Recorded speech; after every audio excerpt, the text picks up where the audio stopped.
a kid is involved in animal cruelty or even a teenager, they're probably going to be cruel to adults later on. When this presentation is given by Pamela, and she puts up on the screen pictures of animals with cigarette burns, with eyes missing, limbs missing, all through cruelty, the audience just reacts in an unbelievable way that I've never seen.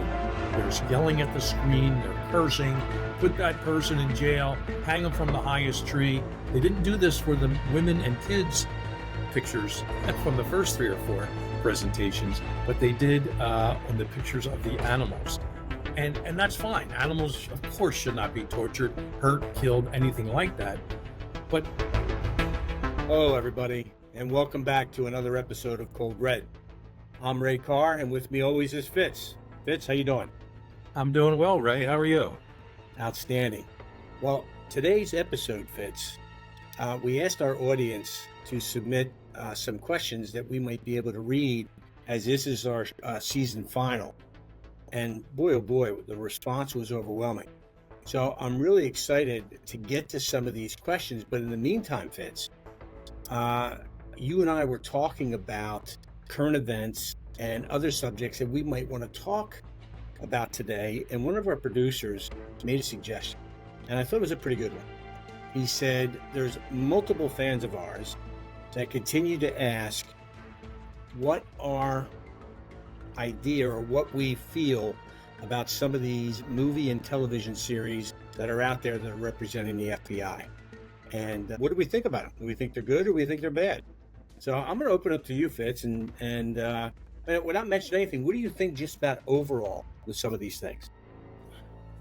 Well, for years, and especially when I first got in the FBI, let me say this is not the end of our podcast. We break it down into seasons. This is a season 3 finale. We're coming back for season 4, folks. We'll be there, a new guest, whatever. Just tonight, we decided to just you and me, Ray, having a conversation. So, but it seems like my life with looking at FBI TV shows and movies, either FBI agents were superheroes who never did anything wrong. The old FBI TV series, 60s, early 70s, they never missed. They would fire 2 shots and they'd always hit the guy in the back, whatever. But then there'd be other movies or TV shows where agents are complete assholes. I really like the movie Die Hard, and you can argue whether it's a Christmas movie or not. But the FBI agents portrayed in that are actually called assholes by the LAPD cops, et cetera. And they were a little bit, over the top and officious. So it really is somewhere in between. We had Jana Monroe on, I think the end of season 2, who was the first female profiler in the FBI. And she was actually at Quantico when Silence of the Lambs was filmed. And listen to that episode, you want to get the details of that. But I always looking back, I think that movie was relatively well done. It was the only movie ever allowed to be filmed at the FBI Academy. Nothing, as far as I know, movie or TV since then. And I think besides the Bureau allowing a rookie agent who's actually in academy training to go out and, interview the serial killer, Hannibal Lecter, then go hunt for, the other killers or so, that's kind of a stretch. So it's like every TV show or movie is going to have some element of a stretch to it. But if they get kind of the jargon and the language right, if they get like the report writing and spending time at a desk and testifying at a trial, which you can't show too much of that, quite frankly, it's boring. But if they at least refer to that, like the Criminal Minds, I worked on that for 2 seasons as tech advisor, CBS TV, Criminal Minds. They were never shown in court, maybe 1 or 2 episodes for like a minute. But, I was testifying a lot. I think we're going to talk about that a little bit later in this episode.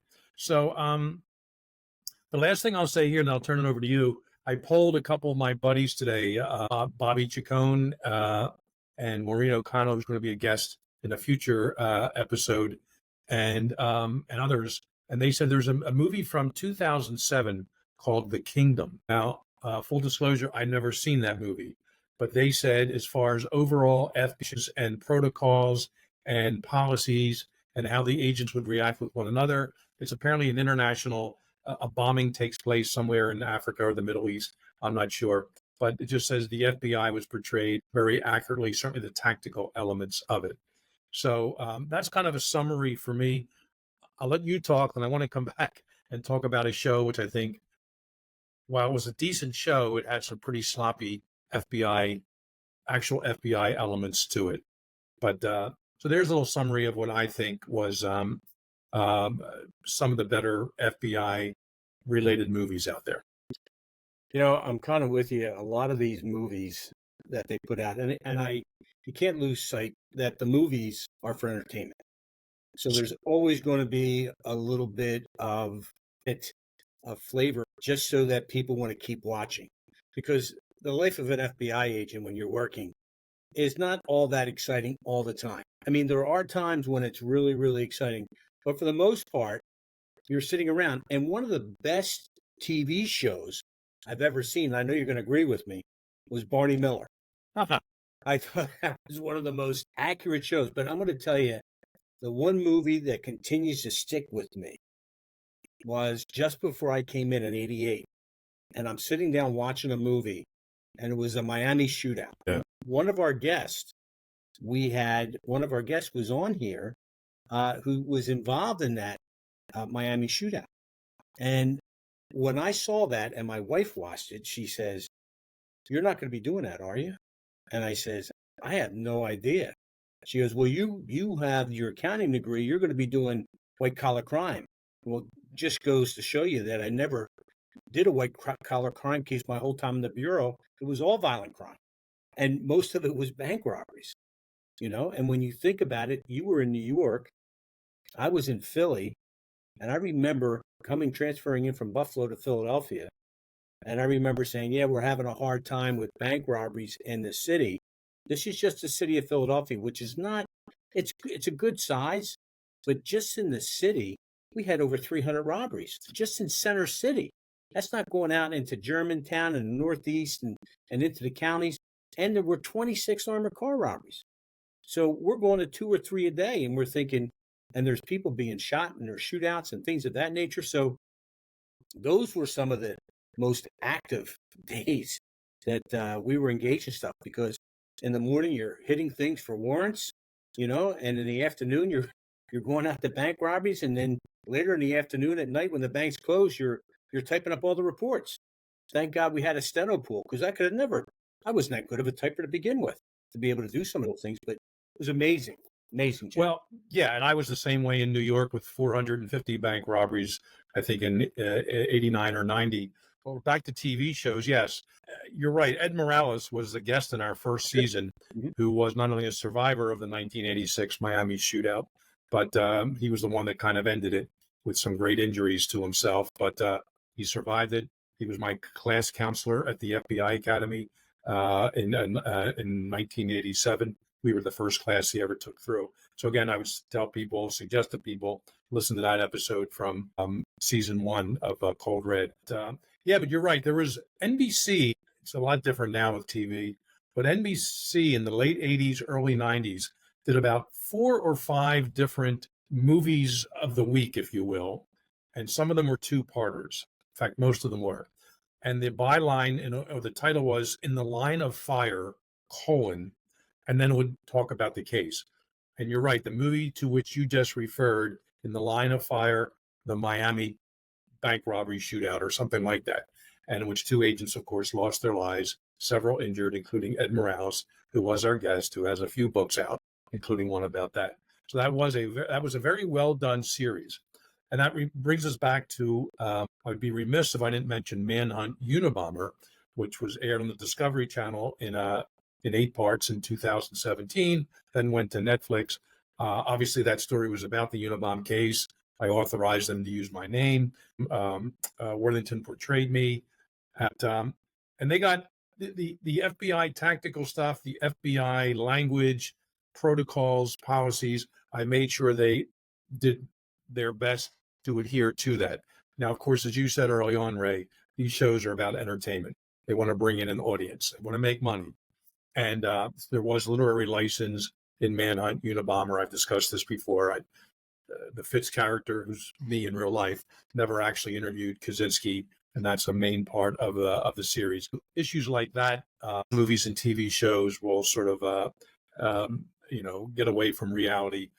but I still felt that show captured the investigation itself, some of the personalities, some of the priorities, and some of the things we agreed with, some of the things we disagreed with, and on the whole did a good job. Same with Criminal Minds. Again, you have to suspend your belief that there's that many serial killers in the U.S. I think there's, I don't know, 300 episodes, no, maybe 400 episodes of Criminal Minds, and every episode involved a serial killer. And folks, I hate to disappoint you, but there's not that many of them out there, certainly not known, that the FBI is working every week. And in Criminal Minds, the case was always solved in about 44 minutes. And that just doesn't happen either. But still, the behavioral references, sometimes the linguistic references they used, I helped them, along with Jim Clementi, another guest from season one, on Cold Red. We helped them put that together, and we made it as real as we could. It's just that we had no private plane either in the real behavioral analysis unit, unlike they did on the TV show. The other show I worked for, and they were nice people.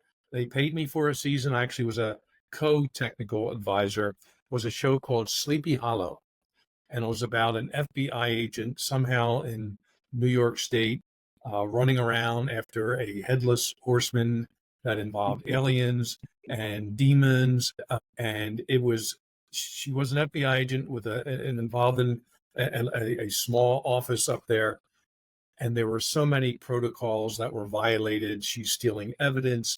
She's, lying under oath. I mean, things like that.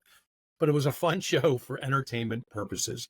But if you're looking for authentic FBI representation, it's not the show Sleepy Hollow. It's long off the air. I think it was on for 2 or 3 seasons. So a fun show.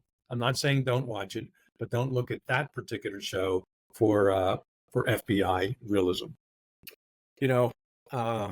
One show that I used to remember, the X-Files. Yeah. And they would always talk about these crazy things that would happen. And a lot of time it was extraterrestrials, UFOs, and things that were so far out of the realm. Well, as an agent, when that was filming, and it was a pretty successful show, people would always say, do you work some of those paranormal things and UFOs that they do in the X-Files? And I said, we don't do that on my floor. It's on the 13th floor. And they would go, really, on the 13th floor? And I would say, yep, just go to the 13th floor. Well, they would go into the elevator, and they would go, and there's no 13th floor because that was always, it would go 12 to 14. So they said, we couldn't find the 13th floor. I said, exactly, just so you know.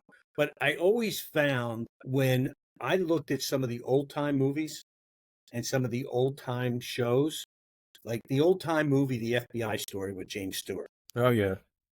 Good movie. I thought that was very well done. And they didn't take many liberties, and the surveillance they did, and I remember, because I remember having to do the same thing, Jim. We didn't have cell phones, and most people that may be listening to this probably won't even remember how to use a rotary phone or how to use a payphone. But there was many times when we would be out and we'd get a message, a page, and we'd have to stop at a payphone. And you always had to have change in your car so you can make a call. And you'd make a call or you'd make a collect call back to the office or whoever the number was calling you. And that's how we communicated, much like in that movie, like where they were chasing somebody in reference to espionage. And he had a couple different phones. He had a red phone on his desk, which you did, that was a direct line to the director. And you had some of those phones.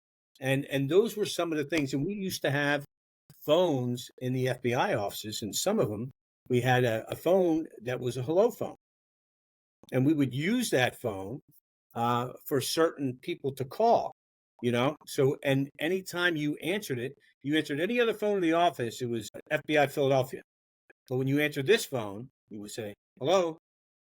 And you never, ever mention the FBI. And that hopefully you don't forget to answer it the wrong way.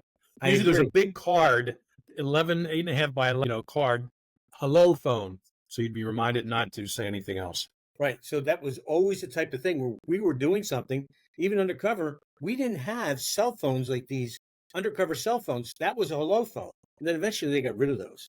But those were some of the things. And then you look, and if I used to watch this as a kid, and it was the FBI show with Ephraim Zimbalist Jr.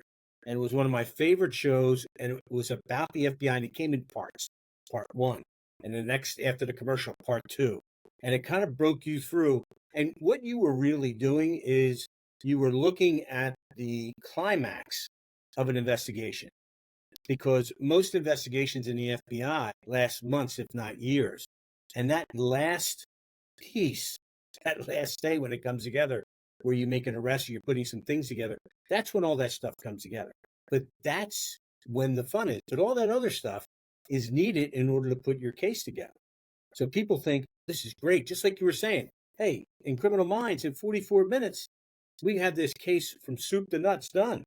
I wish it was that easy, but nothing's ever solved in a what they call a TV hour. You know. No. I guess was it Special Agent Erskine? Erskine was his name, right? Yep. The FBI TV show, and yeah, you never see him or rarely see him at a typewriter or even testifying in court. And speaking of that show, as well as the FBI story with Jimmy Stewart, I know J. Edgar Hoover, then the director of the FBI, the 50-year-long director and really the founder of the FBI, he was very much involved in that show, and he had to give his imprimatur to every show that came out. And I don't think he would approve of some of the ones. There's an FBI show that came out about 10 years ago. I think it was FBI in New York. I remember I said, oh, this may be pretty cool. I'd finished up doing work on Criminal Minds, and let's check this show out, see what it's about. And the very first scene is I think it's maybe an actual aerial shot of the FBI Academy, but the interiors you see after that, nothing like that. And you have the very strict, the executive director of the whole academy up on stage, and he's welcoming the new agents just there for the very first day in this auditorium. And all of a sudden, you see outside like this sports car pull up, a convertible, a guy with long hair, jeans, and like a ripped T-shirt, just kind of come into the academy, sit down in the back seat, and the executive director just kind of looks for a second, and then just continues what he's saying. And this was supposed to be a brand new agent who got there late, and he was so cool that they kind of allowed him in with sunglasses. I said, this guy would have been escorted right out the door. For most of the FBI, I'm not sure what it'll be like today. Hopefully that guy would be asked to leave and come back for some other class a month or two later if you don't make it, for the executive director giving his opening talk there. And it didn't happen exactly like that anyway. And then they go through the whole thing, and I think with the whole show there was a spy among them or a terrorist or something like that. Well, I never wound up watching the show. I mean, it got some numbers, it got ratings, but it didn't do anything for me. Before we leave this topic, I do remember I really enjoyed The Sopranos. And while the FBI were referenced a lot in the show, there weren't too many episodes with FBI agents being portrayed. But I remember watching it, and I really thought the writers and producer and the director on The Sopranos got it right.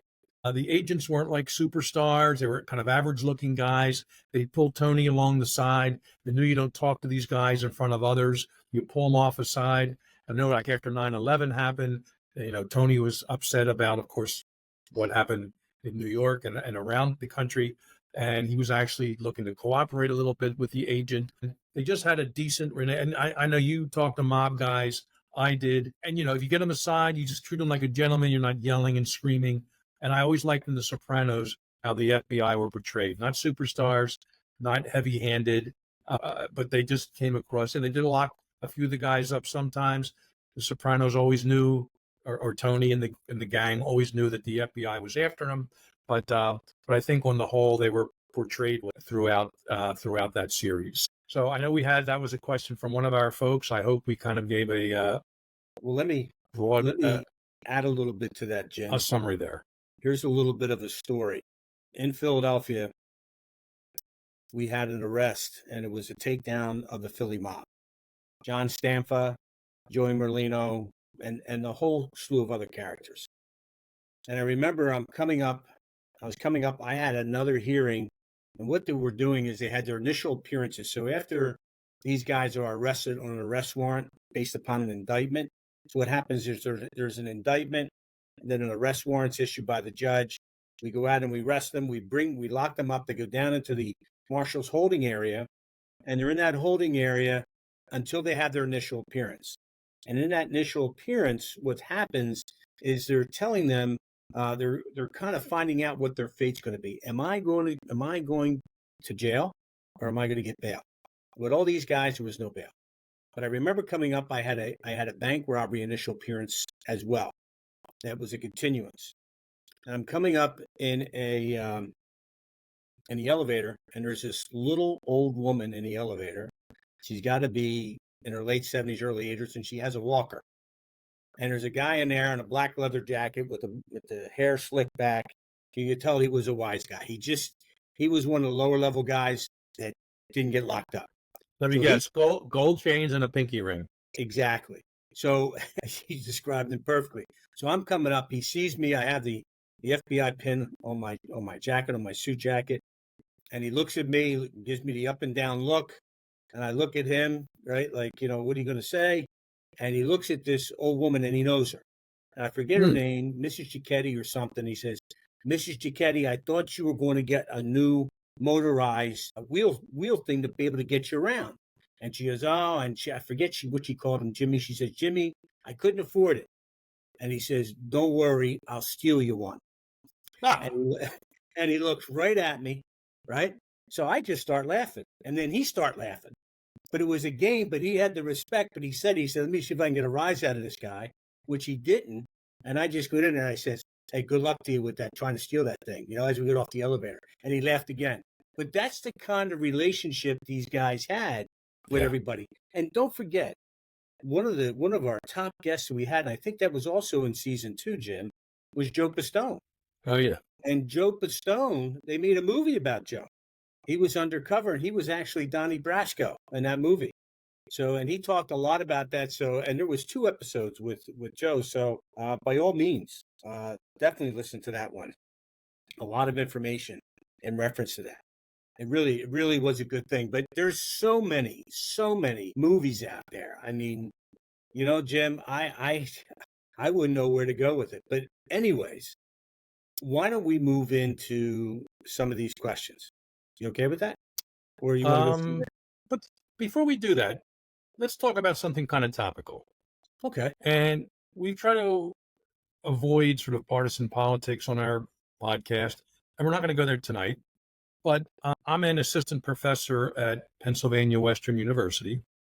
You are assistant professor, I believe, at Wilmington University. Correct. I went to the graduation about a month ago. Our campus is out by Pittsburgh. And you went to yours, I think, this weekend, right? It was actually yesterday. There were 3 ceremonies, and today there was 1. It's probably just ending now. Any protest? No, but they were prepared. The Wilmington PD, and they had a security outfit plus the state constables that work at the university. They were well prepared. There was nothing outside. There was no protest, nothing of that nature. They were also concerned about something happening inside, but everybody was well behaved and everything went off like clockwork. It was very, very well done. And all the graduates, congratulations to them. They had just a beautiful day yesterday and another beautiful day today. But no banners and no signs on the hats, which again, First Amendment, I'm a believer in that. They have a right to do. Also at Penn West a month ago, nothing at all like that. No problems, no hassle. And it looks like some of the better state schools and maybe some of the schools that charge less than $50,000 a year in tuition somehow managed to be problem-free during these bizarre protests over the last 2 to 3 months in the U.S. And it's been shocking to watch some of the universities in New York and California, and I can't imagine being a student there. I can't imagine being a professor there. I can even less imagine being now a parent, which we both are, and having my kids at one of those schools who are there to get an education, there to learn, and have to go through some of this stuff. But yeah, it's a complicated issue, and I want to bring up one anecdote, and I want to. It starts with, I listen to a number of podcasts, but one of them is Jordan Peterson's, and he had a guest on named Mossab Hassan Youssef about a month ago, And this guy grew up in the Middle East. He grew up in the area known as Palestine. His father was one of the founders of Hamas, and he was an early member of Hamas. Went to prison in Israel, whatever. Now he is reformed. He doesn't approve of Hamas, what they're doing. He thinks American people don't understand what's happening. And it's interesting in his discussion, about 2 hour discussion with Jordan, right in the middle, all the atrocities committed on October 7th against women, against obviously men, soldiers, children, horrendous things. Everyone's heard them. I'm not going to repeat them here. But what he just mentions almost in the middle of this interview, almost a throwaway statement, is that, oh, yeah, when Hamas came in, they were killing and torturing the pets and the animals too. And then the conversation just continued.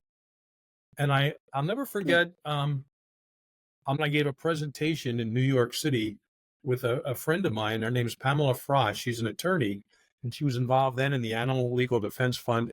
And she would go around and help prosecutors prosecute people who were hurting animals.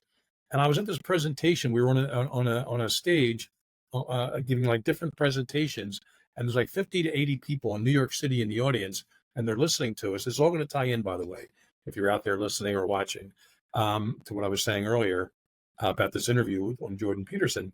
But we were about 5 different presenters, and they were talking about women being abused, domestic violence, stalkers. I did something on stalking, and there's pictures of women with black eyes with their teeth knocked out, and the crowd is just sitting back. It was probably before cell phones, but they're reading newspapers or looking at their wristwatch. Some are getting up, going to the bathroom, coming back. And the very last speaker was this Pamela Fry. She did a very good presentation about animal cruelty. And I was there because animal cruelty, of course, as you know, can be one of the precursors. If a kid is involved in animal cruelty, or even a teenager, they're probably going to be cruel to adults later on. When this presentation is given by Pamela, and she puts up on the screen pictures of animals with cigarette burns, with eyes missing, limbs missing, all through cruelty, the audience just reacts in an unbelievable way that I've never seen. There's yelling at the screen, they're cursing, put that person in jail, hang them from the highest tree. They didn't do this for the women and kids pictures from the first 3 or 4 presentations, but they did on the pictures of the animals. And that's fine. Animals, of course, should not be tortured, hurt, killed, anything like that. But the juxtaposition of this crowd of about 80 people, almost in unison, yelling at the screen over these tortured animals, but they were almost just sitting silent when the people's pictures were up there. So where I'm trying to wrap this around here, Ray, is that I think of a lot of these students out there protesting who may not really know the geopolitics of that area or the thousands of years of history, not to mention the last 100 years of history of Palestine, Israel, etc. If they just found out that on October 7th, a bunch of pets were tortured and killed, according to this guy, Mossab Hussein Youssef, they may have a whole different feeling about these protests they're engaging.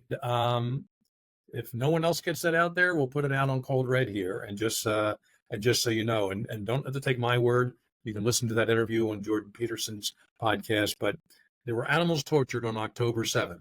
And if that doesn't get people upset about what happened, well, I'm not sure what else will, because we know enough about what happened to the adults, the women, and the children, the 1,200 or so who were slaughtered that day. And there are still multiple hostages, including 5 American hostages. And we should also keep them in mind and do everything we can to get all the hostages back, certainly including the Americans. And I'll just leave it with something my father told me decades ago about the Middle East when something happened. He said, Jimmy, that problem's been going on thousands of years, and it won't be solved in my time, probably not in your time. And that was probably in the 60s he told me that, and those words hold true today. But I hope some kind of detente or some kind of common sense can take over, and the people in the U.S. at least realize. And all I'll say is there's 2 sides to every story. I'm not going to pick a side here, but there are 2 sides to every story, and the hostages should be released. And it would be nice if all sides laid down their weapons and their arms. And I'll leave it at that. You know, Jim, you said that Americans just don't understand. I don't know if it's that easy. I think it's more that they're misinformed. Absolutely. I just don't think that they Including from know. some of our fellow professors. Correct. And I just don't believe that they have all the information to make a sound decision. And I would hope that the people that are in our colleges, and even if you're not in college, if you're out there working in the real world, make sure you're making a decision based upon what you see. Don't believe everything you read. Don't believe everything you hear. And I'll leave it with this, Jim. There is so much hate in this world today that it is just, you don't know if it's ever going to get better. But I can tell you why. There's the opposite of hate is love. There's 4 letters in hate and there's 4 letters in love. Just think about that. That's all it takes is take that hate and turn it into love, and you'd be surprised what that can do. You know? And be kind. It's another 4 letter word. That's all you need to do. Just that kindness, and people pay it forward. That's really, really important. That's really important. I wish people would do that. Just that one kind act. You wouldn't believe what that does for somebody. Really, I'm telling you, it does. Well, I admire your optimism, and I know you didn't mean it like it's a switch, go from hate to love. It's not going to work that way. I would like our younger people, especially, to be less controlled by or addicted to social media and one or two sites, knowing that some of these sites are being run by foreign entities or even domestic entities that have less than honorable intentions in what they're doing. And for parents of younger people out there, early teens, mid teens, do your best to kind of control what they're seeing online. And it's not always the most popular opinion out there that is the one that's correct or the easiest one to follow. And I admire some people standing up and saying, no, that's wrong, even at being, canceled or threatened or whatever on for various opinions they come out with, that the mainstream media and at least some politicians and some worldwide alleged leaders are also proselytizing. So let's hope we can skip the next few months. We have a big election coming up. We don't have to get into that, but let's just hope some things are altered before long in Some that things get regard. better. Our country needs it. There is a show that I watched, and I think you watched it too because we talked about it off air, and it was called American Nightmare. You familiar with that? And I am, Ray. It's a nice segue, by the way. Yeah, but for our audience, that if you may not be aware of it, let me give you the Cliff Notes version, which will take about 2 minutes to talk about this. Go ahead, Jim. Now, what do they call it? This is an alert. I'm drawing a blank. So we're going to give away some things here if you haven't seen it. And maybe you can scroll 5 minutes ahead or something if you want to do that. So I'm drawing a blank on the term. But an alert that we're going to give some stuff away. Yeah, I think it's not really a secret. I mean, the case, even the summary of the case. So go ahead, give the summary of what you're aware. It's a case that came out as a home invasion kidnapping in 2015. And there were 2 individuals that were in this, supposedly involved in this. And one of the individuals was a young girl named Diane Huskins. Yes. And Denise Huskins. Denise Huskins. And then her boyfriend was Aaron Quinn. Aaron Quinn. And the offender in this was a guy by the name of Matthew Mueller. But what happens is, and it bothered me because of my background. What happened was they're both sleeping in their home. This individual comes in. You got to say something. This is their first date. This couple. Was it their first date? Or like very, very early in their relationship. They may have been friends, but like maybe the first night staying over. Continue. Right. And so whatever, this guy comes in, I don't know if he pre-selected them or what he did, but he comes in, drugs them, puts the girl in the trunk of his car, and leaves, and ties the boyfriend up. The boyfriend gets untied, calls the police, tells the police, "Hey, my girlfriend has been abducted, And the police right away, rightfully so, because anytime something happens with a husband, wife, a life partner, you always look inside before you go anywhere else. So I get that. And they questioned him, and they said, "Hey, we believe that you killed Denise and you got rid of her body. Tell us where it's at." And they went about this, and then 3 days later, she shows up 400 miles away in a little bit of Southern California at her parents' place, where she's just dropped off. And The original crime was in Vallejo, California, which I right, believe is like northeast of San Francisco. correct. So 400 miles later, so all of a sudden they think, well, they did this together to create something to get money or whatever the reasons were. But and they really, really hammered them. Not only the police, but the FBI and the media. They buried these poor people. They buried them to the point where it was just unbelievable until another police officer in another state actually kind of puts some things together. And I'm trying not to give too much away, but I was so angry because I thought that the agent involved, the FBI agent involved, had an axe to grind because the girl he was dating used to be the old girlfriend of Aaron Quinn. I'm not the old boyfriend. His old girlfriend or her boyfriend was Aaron Quinn.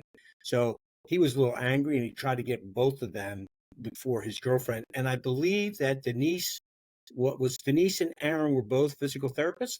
Isn't that correct? Yes, or in that field, yes. In that field, but They in met at work, I believe. yes, that's how they met. But the whole thing what happens is it finally comes to a head and it finds out that they were telling the truth the whole time.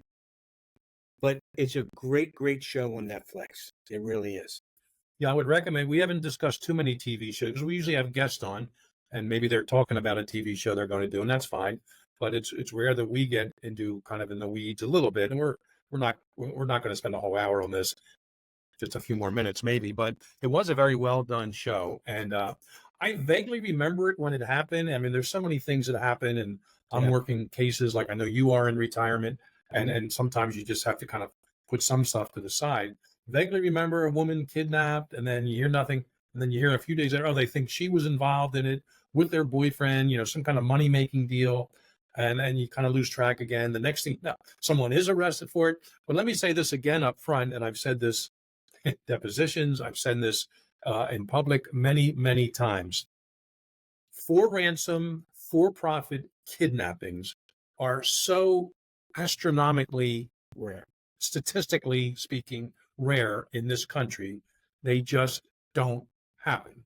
And that's what this was. So, they had the Lindbergh kidnapping in the 1930s, Frank Sinatra Jr. In the 1960s. I believe one of the heirs to the Coors beer company was kidnapped also in the 60s. But other than those, which were all failures, everyone got caught. The Lindbergh baby was killed, of course. There's human trafficking involved. I get that. There's kids taking for sexual purposes. I get that. But actual taking someone, holding them in a hidden place hostage, and asking money for their return is so rare. So I get it when the officers in Vallejo first sat down with this guy, the boyfriend, and he's telling them a story, which sounds kind of far fetched. So I was sympathetic or empathetic, if you will, and I understood them drilling down on this guy and really trying to get the information out of him and try to catch him in some inconsistencies. Unfortunately, these interviews were recorded, not just audio but video. So it was nice to watch that. And I'm thinking, what Yeah. would I ask next? Or how would I answer next if I'm this guy? The cops did their best, and a good cop, bad cop. I get that, but at some point, especially when she's released 400 miles later, or away about 3 days later, something wasn't. You had to start saying, all right, what do you do in those cases, Rand? I know you know this. You keep an investigator or two looking into this couple and get their phone records, get their banking, all that stuff. But you got to put a few other investigators on the broad scope of the whole thing. And that's where they made a mistake and didn't do that, or at least didn't do it very well. And as you said, it took months later, maybe almost a year, before other agencies are involved and they're calling Vallejo, and who at first didn't even really want to talk to these other investigators. And finally, it all came together as the end of the series will point out. But it was a rare case, but it wasn't. Yeah, I won't give too much away, but it just wasn't. But this guy, you mentioned his name, the actual kidnapper who didn't know these people. This was a stranger for ransom kidnapping for $8,500. And that should have been a clue right up front to the Absolutely. investigators. Either if they are making, the couple is making this up, they don't know what they're talking about because the amount is so low. But if they do know if it is an actual for-profit kidnapper, that's a factor too, that there's something not right mentally here. And it has to be approached from that perspective too. And it eventually was put together. But folks, yeah, Ray and I, we worked on our own TV shows, and we have some things out there pending right now. We had nothing to do with American Nightmare, but I'd say if you would like to look at a case where eventually things went right, and there were no arrests to the Vallejo PD's credit, but a lot of public shaming and public accusations, which never should have happened. And that's really the biggest mistake when I watched this whole thing. They had their PR guy, the chief of police, whatever, put some stuff out there that really denigrated and besmirched the victims of this case, the man and the woman victim. And if they just kept that stuff quiet, they could have still worked things internally, even if they did suspect the two of them. But then eventually it would have come out where it came out. So a well done series. And folks, I would say if you like Cold Red, I think you'll like that series. Nice to get one of those guys on Cold Red. Let's reach out for them. Let's reach out. Here's the thing, and I'll throw this one little piece out to you guys. The police made a mistake early on. They took Aaron's phone, and in order to preserve it, they put it in airplane mode so that it would preserve all the data in the phone. Well, the bad guy who kidnapped Denise, he's trying to call Aaron so he can make the ransom demand, and he's not able to do that because every time he does, it goes to voicemail. It's just like it's not picking up. So eventually he says, "To hell with this," and he just cuts her loose.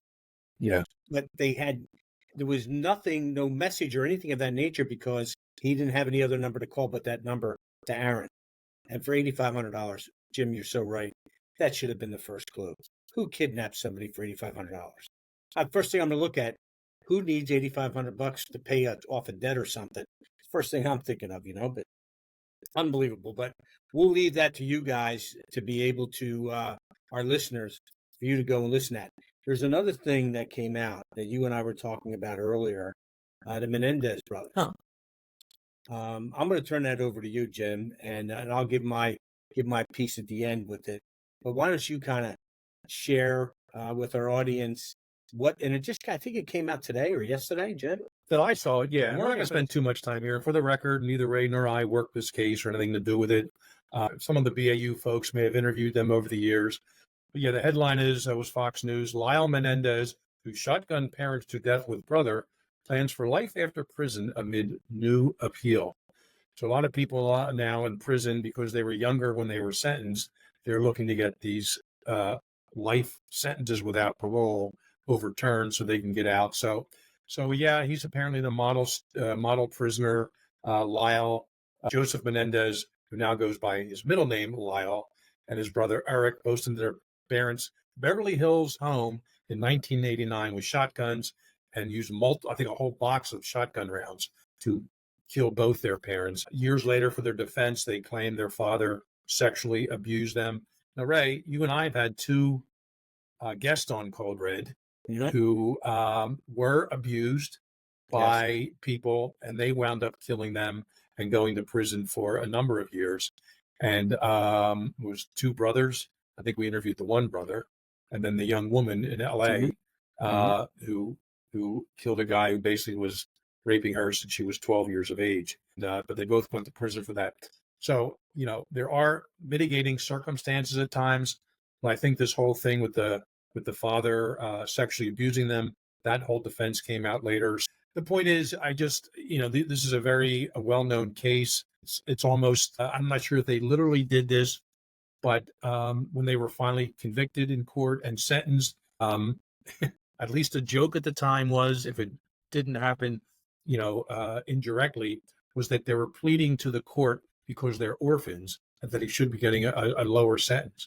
Well, of course, they're only orphans because they're the ones that shotgunned their parents to death. So it doesn't quite work that way. So, yeah, so we'll just see where this whole thing goes.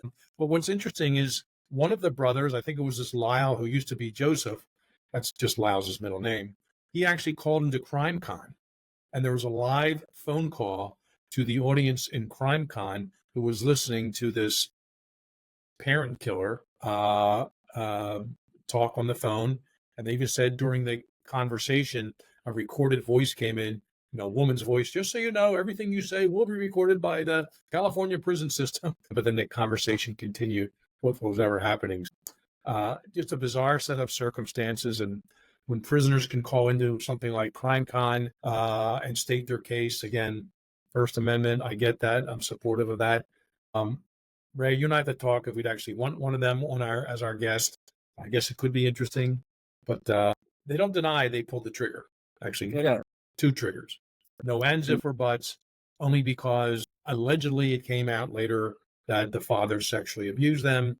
Why they had to kill their mother, I'm not sure there either. So we'll talk about that in maybe subsequent episodes if one or both of these brothers does, in fact, ever get out of prison and escapes their life sentence without parole. They're well into their, I think, 50s now. They were getting all kinds of marriage proposals back in the day. A couple of good-looking guys, from what I remember. And you have to. There's a psychological term for that. I'm drawing a blank. But women who fall in love with men in prison. I guess the psychologists in recent years have actually come up with a name like that. And Ted Kaczynski had a woman who wanted to marry him. He never was successful when he was living out in Montana or anywhere else. Then he goes to prison and he has at least one woman fall in love with him, but she actually died before they had a chance to. George Costanza's like that from Seinfeld.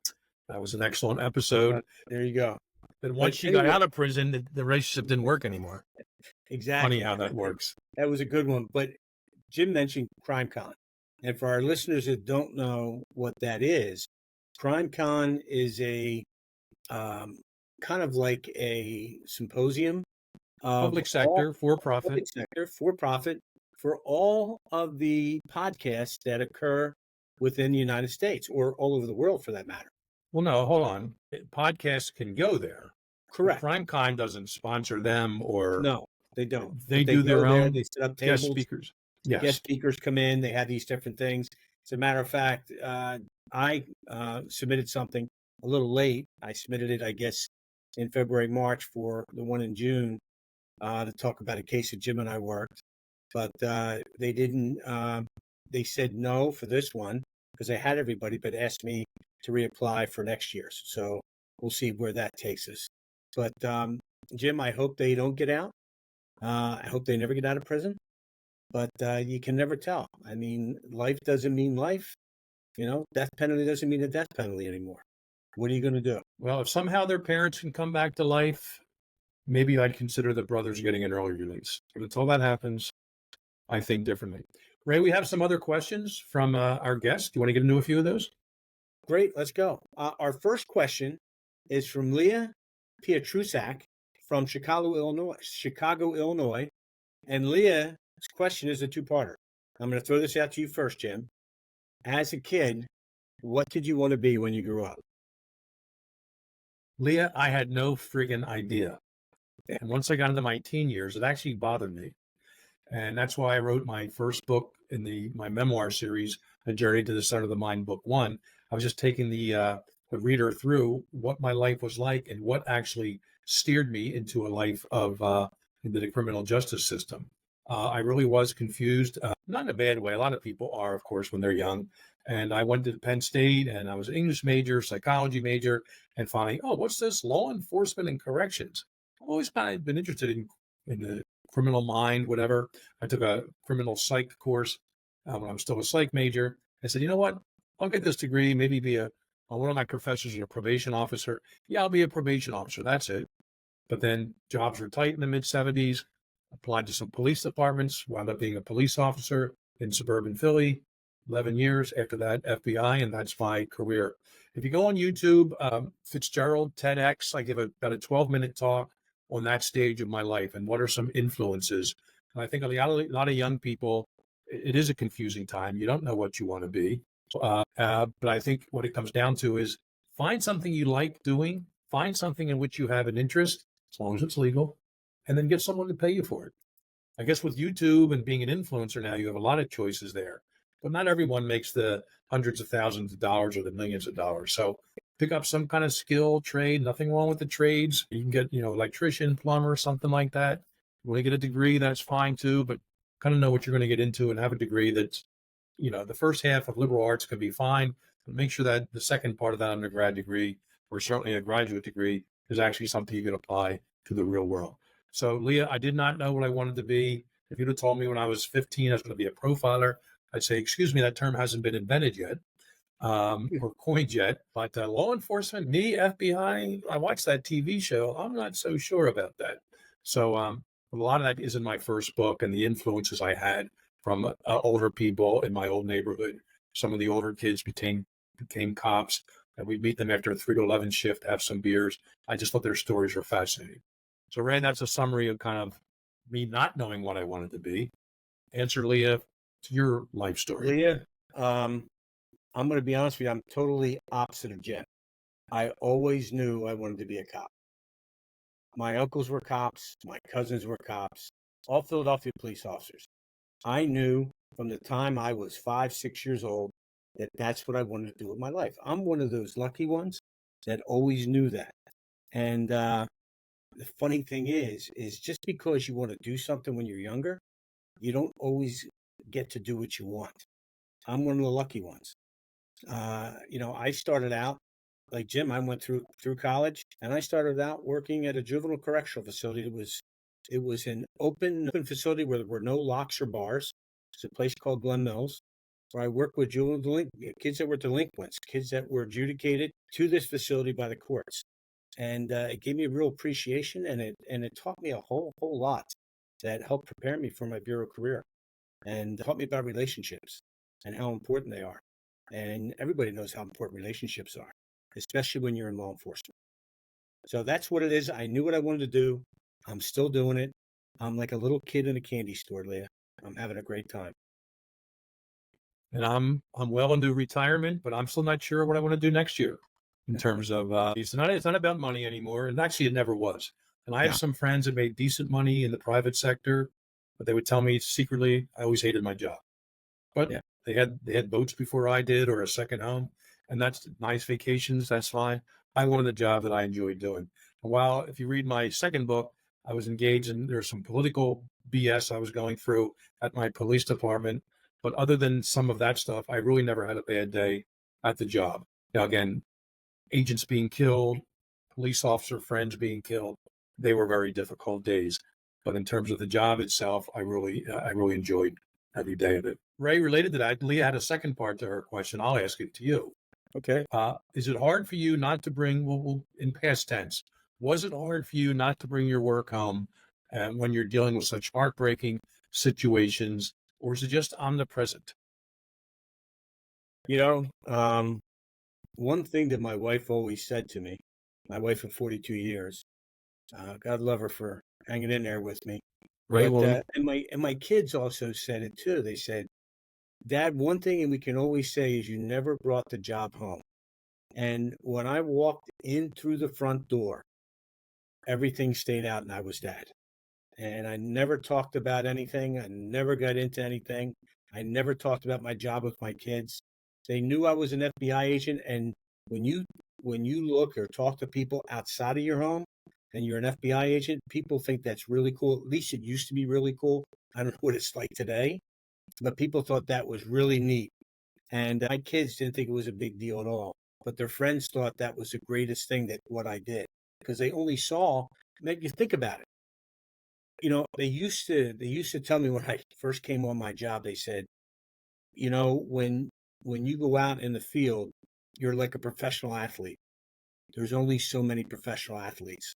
Well, there's only so many agents, and people do not get a chance to meet professional athletes, and they don't get a chance to meet FBI agents. So when they meet one, it's kind of like it's kind of special. And I always felt that whenever I told somebody what I did, I always got that kind of look that there was almost an ear of respect from that person, which was always good. And but yeah, I never brought anything home. I always kept it separate. I was able to do that, so I'm very lucky in that. Same with me. From my earliest days as a police officer, I saw some horrible stuff. I mean, even car accidents, things like that.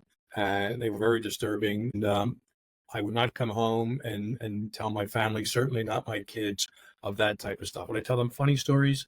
Would I tell them stories of like life learning experiences? This teenager did this, and he didn't realize that, he was on video or someone saw him, whatever it was.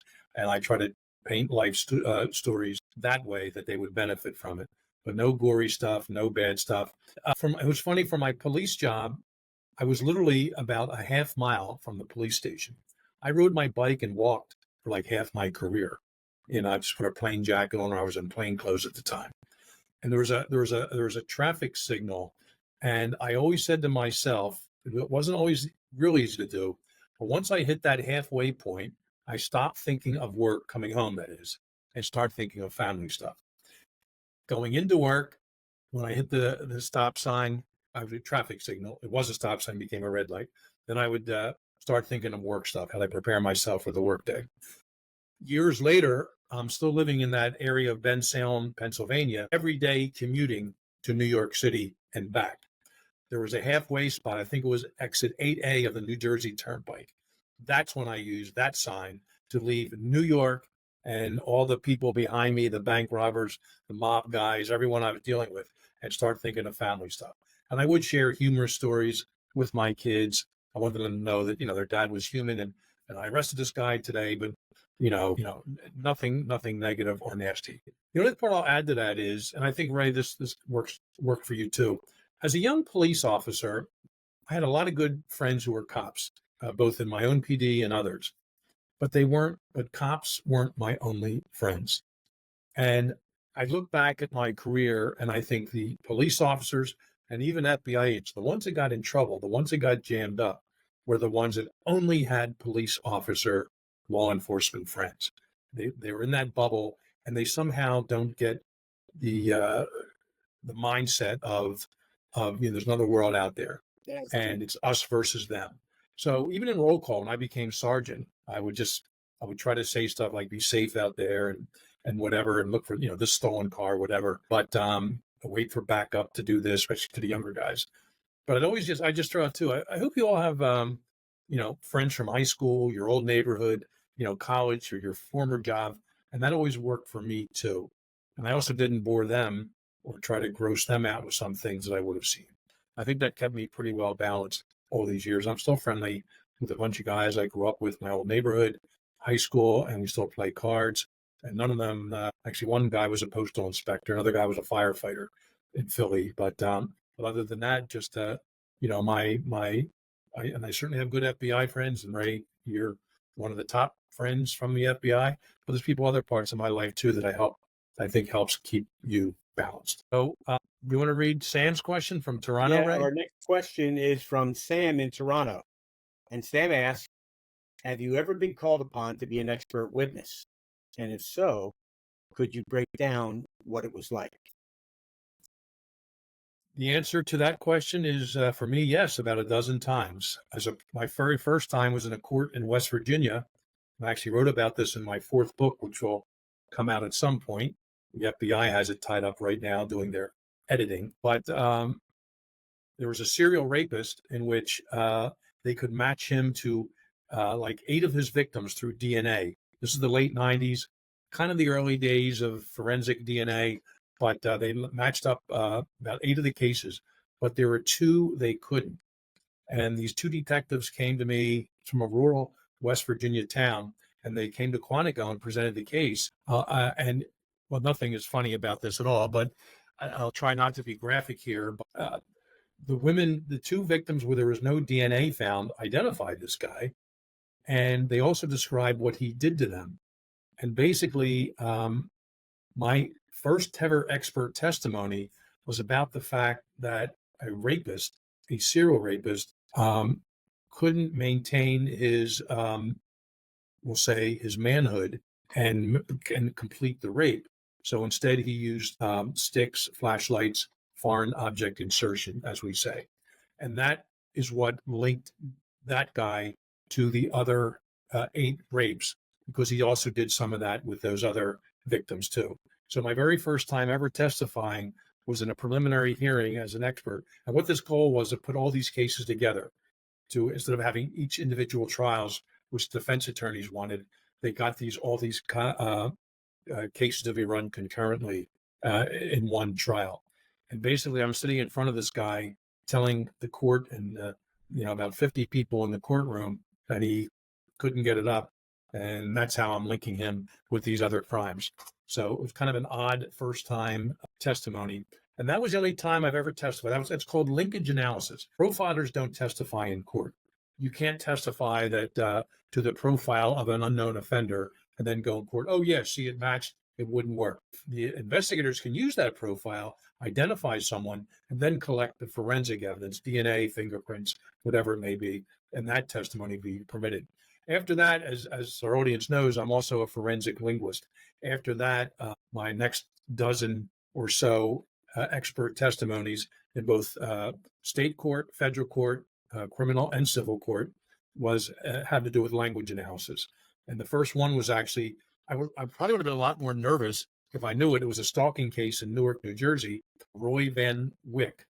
And it's a well-known case in the legal journals now. And I was authorized to testify to the language similarities between these stalking letters he wrote and his known writings. And I detail this in my book, which will be out eventually, 2025. And that was the first time ever. And some court precedence was established. And if I knew all this was on the line, I may have been a bit more nervous. But Ray, as you know, what it's like being a fact witness. A civilian can be a fact witness. Certainly a law enforcement officer can be a fact witness. Yes, I was on surveillance. The blue car pulled up. The individual got out from the driver's seat, Joe Smith. He went into the bank, robbed it. I saw him come out, take the mask off. That's a fact witness. A fact witness is not allowed to give opinions on the stand, not render opinions. And the opposing author, the opposing attorney will object to that. Oh, it's opinion, Your Honor, and can't do that. An expert witness is not only allowed to give opinions, but they are expected to render their opinions. And sometimes it'll just be, so the opinion will be rendered if you're working for the prosecution, and then the defense attorney will then challenge that opinion. Sometimes they'll bring in their own expert, and it won't be the same time, of course, but when the defense presents its case, they bring their own expert to try to question or challenge or circumvent whatever was testified to before. So, yeah, it's a challenge. I've done depositions first, then criminal trials. I've been told about a dozen times that I was going to court, absolutely get ready the next month to testify, and then through discovery, the defense attorneys get my forensic linguistic report. They read it, they take it to their client, the defendant, and they say, "Yeah, we're gonna plead out. We don't think we can beat this linguistic language."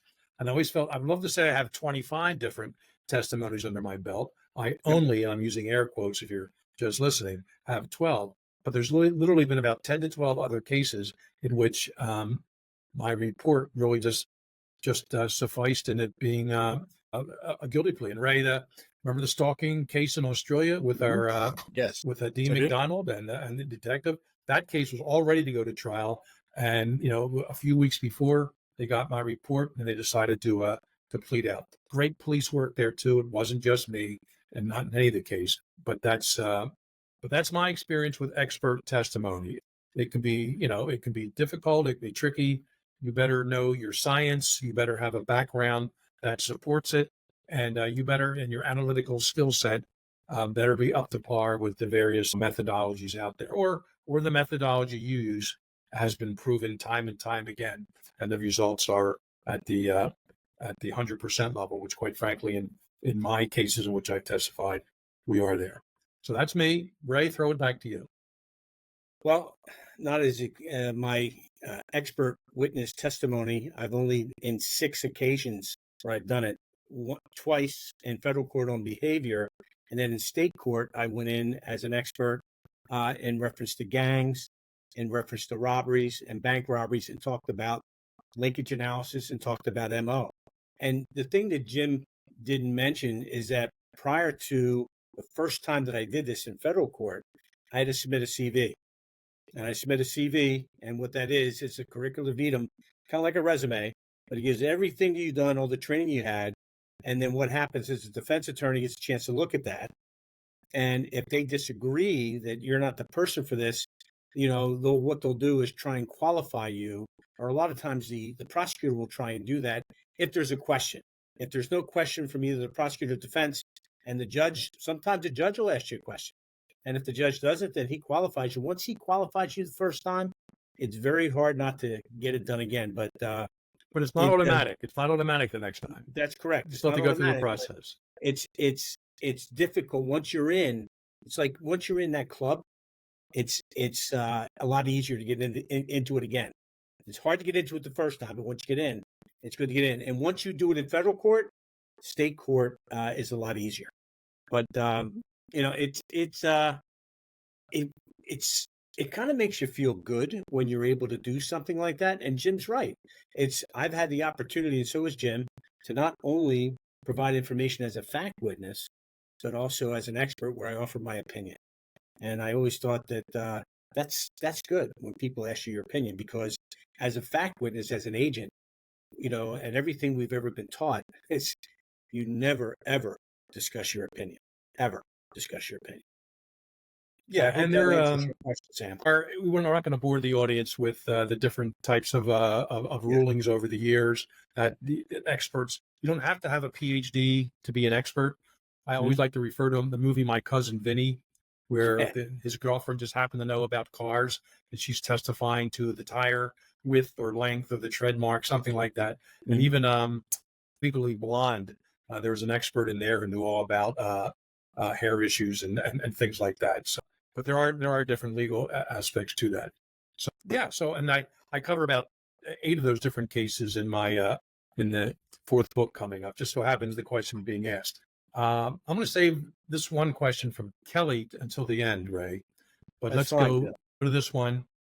Maybe we kind of asked this a little bit, I think, but Chef Quad Low asks, I'm not sure where Quad Low is from, but how do you balance your work and family life? Any kind of compartmentalization? I think we touched on this a little bit already, but we did. But I'll just reiterate again. When I walk in the door, family's family. Yep. But there's a lot of times I'm going to tell you when I walk in and the phone rings and I'm walking back out. And I know that's happened to Jim too. All the time we're getting called out. That's the one thing I don't miss about my job is finally getting home and sitting down. But what Jim said something that I thought I would say we got to this question. He would said most of the law enforcement officers that get in trouble is because they don't have any friends outside of law enforcement. And he's so right with that. But what happens with people like me and Jim is that we got so tied up that when we were done, we came home and we had our family. And that family kind of, it really helped me. Sure. Having a family helped me because I had something to come home to. And then my relationships with my children, my children's friends, parents, school activities, all those things help make me more well-rounded, help make me a better parent, help make me a better FBI agent. I mean, all those things I think were really, really important in kind of forming who the heck I am today. And same here. I know you were a coach of the kids. I was a coach with my kids, and I went to Quantico. Things changed around a little bit for me, but yeah, every summer kids with me, and I'm still doing coaching when I can or assistant coaching. Yeah, family. Yeah, keep friends. Have different sets of friends, not just in law enforcement, but family has to be the key to all of that, and they're kind of the anchor in that regard. So, Chef Quad Low, I'm not sure what you cook or where, but that was a good question. Thank you. That's a good question. Thank you for that, Jeff. And Ray, there's a Kelly from Jupiter, Florida, who asked, what is the ideal pair of aviators? Amelia Earhart and is that what she's talking about? Someone else? Maverick, baby. It's Maverick. I was going to throw them. Here's, Well, there's two of them. Well, first of all, you're letting me do this. Kelly from Jupiter, Florida, happens to be my daughter. I knew that. And I know you knew that, Jim. When she was younger, I would take her sometimes and I would take her, show her some of the places I work because she was always interested. We'd be driving back and I always had these sunglasses. They were purple. And it would look like they were purple that I had on. Guys would joke around with them. And when I finally got rid of them, they said, well, we're glad you got rid of those purple sunglasses. But Kelly always teased me about the purple sunglasses and her friends did too. So that's why she kind of brought that out. But I called her tonight and I says, hey, look, do you have a real question? And she goes, yeah, I do. I want to know what you and Jim think. It's a two-parter. Where do you believe is the most dangerous place to live in the United States? Oh. And where do you believe is the most dangerous place to live in the world that has the highest crime rate? Oh, and I boy. said, well, you could Google that. But I says, if good you questions. look, they are. If Yes. you look where you live, Kelly, where you're at, I'm going to say Miami is a hotbed of criminal activity. If you look around to where you and I are, Jim, Baltimore is very high. Detroit has a lot of crime. Look, one of the areas I ran a violent crime task force was in the city of Chester. If you look at the city of Chester, they had about 28,000 people at the time back in the 2010s, 2005s. And 8,000 people, they were having somewhere in the area of close to 60 or 70 homicides a year. If you put that on the same scale as a Philadelphia, the homicide rate in the city of Chester would be about 1,100. So it was a very, very violent. That's just homicides. You're not talking about That's all the Chester, other Pennsylvania, by the way, a suburb of Philly. Correct. Suburb of Philly. So you look, you got St. Louis is bad, Kansas City's bad, Little Rock, Arkansas. And it seems that when you go south, things get a little bit worse. But then you say, well, not really. St. Louis is not south. Kansas City is not south. Chicago. But if you look at the top 10, I don't know if Chicago's there. I don't know if New York's there. I don't know if Philadelphia's there, but they should be. They're all bad places too. Philly, Chicago, LA, all these different places. So, when you look at that in the United States, what's your thoughts about the United States, Jim? Oh, I love the United States, but I know So for this do I. question, I think Oakland, California is having a lot of problems right now. They are. And you have to look at any of these cities where the businesses are leaving. And if businesses are leaving and the streets are shut down at night, that's a place you do not want to be at night. Yeah, I think we could spend a lot of time on this, and it is a very good question that Kelly asked. But I think anyone, especially any parent out there looking at sending their kids to universities, by law, universities now have to provide, crime statistic from one campus, off campus, surrounding areas.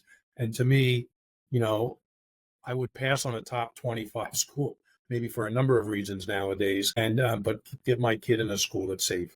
They may have to get a job someday in some big city and have no choice of living amongst, some criminal elements.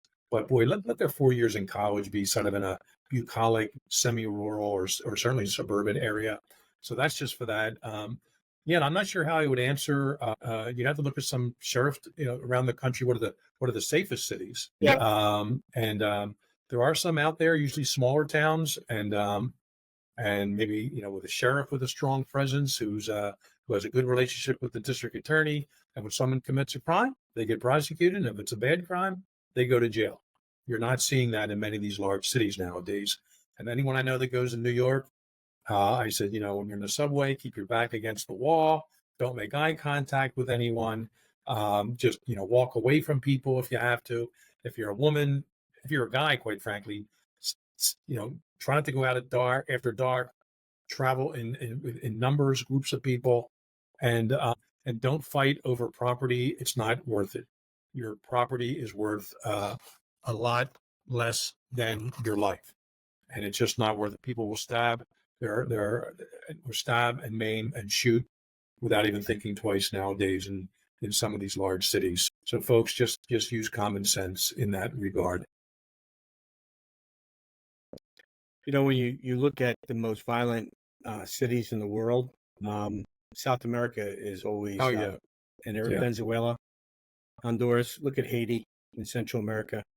Um, Although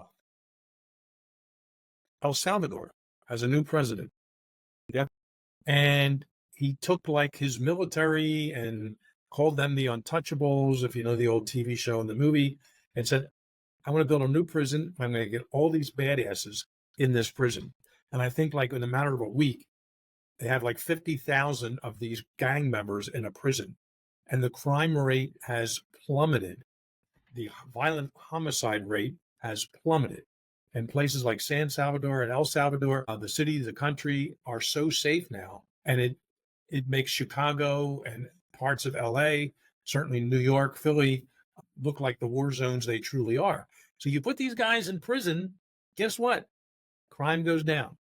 So if you're going to travel somewhere, move somewhere, consider taking a job or going to school somewhere, you may want to consider all of those factors. And worldwide, it's look for the State Department to hopefully give objective and honest responses when asked about where is it safe to go and where is it not safe to go. It's very interesting looking at the country of Haiti right now, which is an island which it shares with the Dominican Republic. Dominican Republic is fine. They have zero issues there. Haiti is a war zone, and we're not going to spend time getting into all of this, but there are geopolitical reasons, what have you. But it's interesting, on one island, one side really keeps themselves pretty clean and safe, and they've just what they built a wall, or at least they have troops along their borders, and you ain't coming in without the authority. And we don't have that in this country anymore. We haven't for about 3.5 years, which I think also does cause some problems. Jim, I'll tell you one thing about Haiti. When I was on the negotiation team, I was on the SIM team, where sometimes I went to India once, and I went to Haiti. And we landed in Port-au-Prince. You're not allowed to bring a weapon when you go to another country as an agent, but they usually send someone with you. And I remember getting off, and we had to take a 2-hour ride up into the mountains. There was an American that was Haitian that was born in Miami, but went back to Haiti, that was taken hostage by a group of guerrillas, and we were going to help negotiate. And I remember the one thing I'll tell you. Right. Guerrillas, Guerrr. Guerrillas. Yeah, There was terrorists. Let's say terrorists. But at that time, they were called guerrillas. I know. But that's like a political term, not correct, relating to the biological. Almost. Correct. Yes. My point here with this is, when we late in Port-au-Prince, he said, "Take your stuff, keep your windows up." I'm sitting in the back seat. Keep your windows up. Don't look at anybody, and just pay attention as we get out of town. And he started hitting people in the streets as they were trying to stop the van. People would bang off of the van just because. And I said, "Hey, what are you doing?" He says, "You can't stop. If you stop, they'll rob you." So he says, "You just got to keep moving." I've been to India with that, and then this. I'm thinking, my God, I was floored. I said, "Well, I don't know if I really want to travel too much more with some of these things." But it was it's scary when you go someplace that you don't have any idea of what's happening. I always looked, when you look at the crime rate, when I was in Philly, I'd go anywhere in the whole city. I was not afraid to go any spot because I felt very comfortable in my surroundings. Well, you're carrying a gun too. Well, I was carrying a gun too as well. But when I first started working in the city of Chester, I had no idea where I was about. A little bit of an uneasiness feeling, and I was still armed, So it took me a while to get a feel for the area where I felt comfortable. But initially, I was always kind of with a couple cops doing my thing here. So it's, violence is anywhere you go. So just always, and Jim said this earlier, always be aware of your surroundings. It's really, really important. let's wrap this up, Ray. Okay. Always great talking to you. No guests this time. Before we go, I want to give a shout out to two of my students, graduate students from Penn West University, who graduated. I saw them last month at the ceremony. It's an online course that I teach there, so not every student is right on campus. But I want to say hello to Luna Kim, who serves our country in the military. Thank you for your service, Luna, who's a proud graduate with a degree in criminal justice, but with a forensic linguistic sort of minor. And also to Amanda Grant, who works for an alphabet agency in Washington, D.C. She actually, Amanda, was the recipient of the James R. Fitzgerald Excellence in Forensic Linguistics Study Award. Yes, that is a real award. I'm so proud to have it named after me. It wasn't my idea. The Penn West folks came up with the idea. So Amanda, congratulations for being the recipient of that award. Luna, again, it was great meeting both of you in person at the graduation, and all the graduates of Penn West University who I helped through that program. So I wanted to make sure I gave them a shout out. Any shout outs for you, Ray? Not tonight. Okay. Not tonight. Well, with that in mind, I want to thank everyone for tuning in and submitting your questions. Without our fans, we don't exist, and it's always a pleasure to answer your questions throughout the season. So feel free to submit them to our website and social media platforms. Season 4 of Cold Red is shaping up with some new, interesting guests and thought-provoking subject matter, just like tonight, Ray. We're looking forward to sharing some of these incredible stories with you. I want to thank Rick Schilling, our music director, who gives us the intro and the outro. Rick, thanks to you. Ray, why don't you thank our two producers? Take us out. I want to thank Matt Robinson, who's always in the background. You never see or hear him. And we want to also thank Matt McLaughlin for getting us all set up for our season 4. And make sure that you subscribe to Cold Red Podcast and follow us on all Cold Red Podcast social media platforms and coldredpodcast.com. We'll see you next season with a great lineup and some amazing guests. Until next time, stay safe and be aware of your surroundings. It just might save your life. Take care, everybody. Goodbye.